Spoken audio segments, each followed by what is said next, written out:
molim vas. Sorry, moram se derati, previše haosa. Koliko vas je ovdje potpisao ugovore sa italijanskom organizacijom ICEI? Molim vas, nema krede, tako da diktiram, uzmite moj broj. Molim vas, ko može.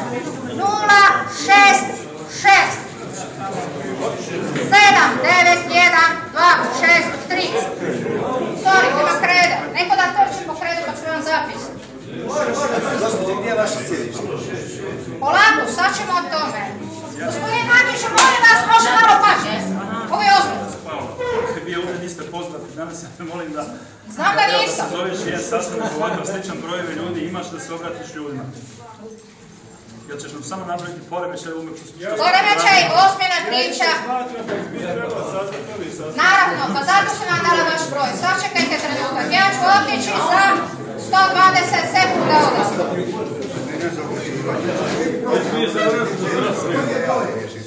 Što je vama rečeno kome ste vi dužni rate vašeg zajma? Ne znam. Molim vas lijepo, mogu ja pitati gospodinu Matiću. Mene je došlo jer su se meni neki ljudi došli do vrata kuće.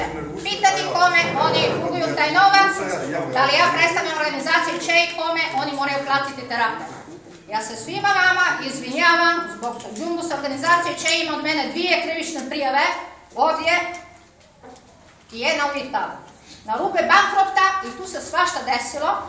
Ja sam vidjela tu slučajeve dvostruke ugovore gdje od dosta vas se traži da vratite te rate na 2 mjesta.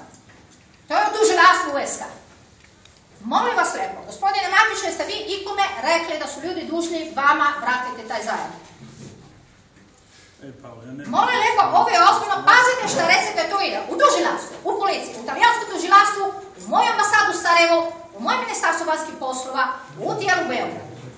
Dosta je bilo već jednom s ovom pričom. Jer istina nije istina da gospodin Matić je tražio da njemu vratite te rate ili da je tvrdio da vi njemu dugujete taj novac.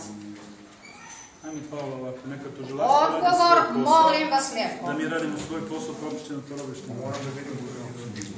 Radi se o više stotina hiljada maraka, odnosno eura, koji su namijenjeni revolving fond, koji treba ići za vas i ne za Vrgan Promet.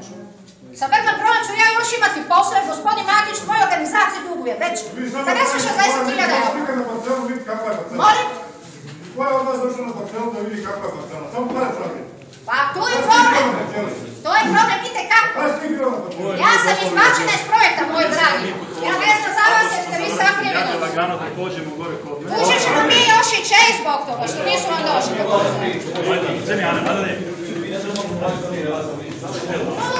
066791263. Javite da raščistite. I da mi riješimo da gospodin Matić nije odgovorio. Odgovorit će o tužilaštvu i policiji.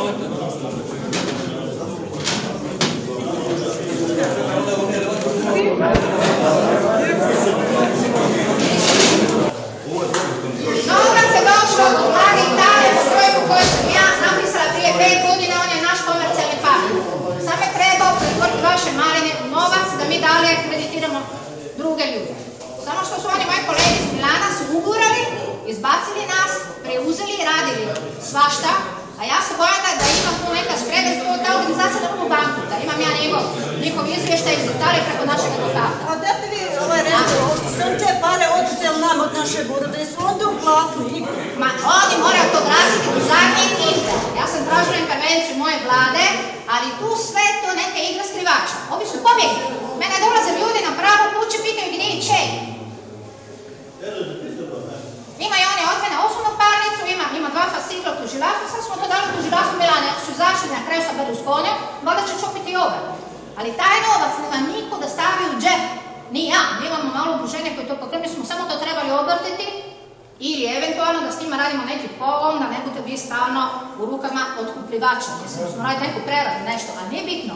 Poanta da niste obavješteni. Tačka, ja se izjavim, znači taj novac koji su vama trebali dati... Oni su pobjegli, nisu održali sastanak, niko ne zna šta je s njima. Taj novac koji je trebalo da se vrati, vi bi trebalo ponovo ulagalo u... Ma naravno, tako je koncipiran projekt. Da, mi ne trebamo možda davati pare. Znači mi dajemo Njegove pare, mene je došlo do toga, ja sam si već stavila, a možda da došlo na sastav. mi dajemo ratu njima, a oni ne daju ratu. Možda mi daš ratu. Pa što je trebalo ostati na terenu za ljudi nisu pare za vrlo prvom? Nego njih je trebalo u bazi koji nisu pare za njih. Pa vidite da pobjegno. Nije mi htio doći na sastanak i u zimi da se ne zvara da to naše. Napravio mi telefon i brak se nema, dobro radiš svoj posao. Taj novac nije za njega, neki u banku dići kredit. To nisu pare za njih. To su pare za ljudi. Što strane traje već 2 godine, ne znam kako mogu se oni što se dodavati. Ne znam gdje ste vi. Ima 150 vas, ja ne znam. Ja pratim one koje znam, ali ima vas puno više. Daćemo tu na radu, mi te hvala učenite. Prvite zadovoljne, ali vi niste obavješteni šta se iz rada deša. Niko živ ne zna šta se deša. Pa tu je stavio se važno sve moje vlade, trebali odavno biti rješeni. Taj put je trebao biti ispod naše organizacije, mi dalje to odlazimo. Mi smo prošle godine vratili jednu ratu njemu, on nam je odbio tu. Znam. Ovo je preko vama. Ima ugovor sa nama koji ne poštuje. Ne poštuje, on je ekipu vratio, uzeo roku, vratio nešto Italijanima, nema evidenciju, a njih nema. I sad nisu u zraku, ja sam zvala opet moju ambasadu u Beogradu, direktorica kaže mi jeste vi riješili, ne riješili, sve tu vodimo skoro tome. Ja sam u svađi sa vladom zbog toga. A znam! A bila sam ja danas u televiziji, kaže za par dana da se zovemo presicu, idemo na razred sazivni sve da se to lomi već jedno. Znam ja kako to radi, on ima priča, mail je 2 sata, svima super. Znam je njega jako dobro. Moj lični prijatelj, ja sam njega ukupila u taj projekt, letio, i sve vas prevezu mene i sad ti ubiju. Nema ga. Samo rekao, to ne bi ponovilo da sad vi možete tražiti od nas ponovno. Pa ne, to se mora spriječiti, vi imate 2 ugovora. Sad, moji 26 koji su potpisali sa nama, Centar za održivi razvoj UNA, u novembru 2010. Počeli smo kako treba, tako su trebali nastaviti. Nemaju nikakvih problema, oni su imali stari ugovor sa Amirom, dogod je sve funkcioniralo. 6 mjeseci kasnije oni su počeli gurati, šutali nas, ubacili sad mi to radimo i od dana dalje svašta se počeli izdešavati. I onda više se nekako mi poplaću. Mi smo prvi konferenci svaki morali imati tablice i kod Svetača ili joj ima. Pa ima. Poznamo. Niče ih nema, projekt je završen i vi niste obavješteni, oni toliko bezobrazno pokupili se da nisu nikad, ama nikad nisu koliko ja znam sazvali sastan sa vama da vam objasnim kako, ma znam ja to. Kako će mi sad pare vraćati? Ej. Nikome.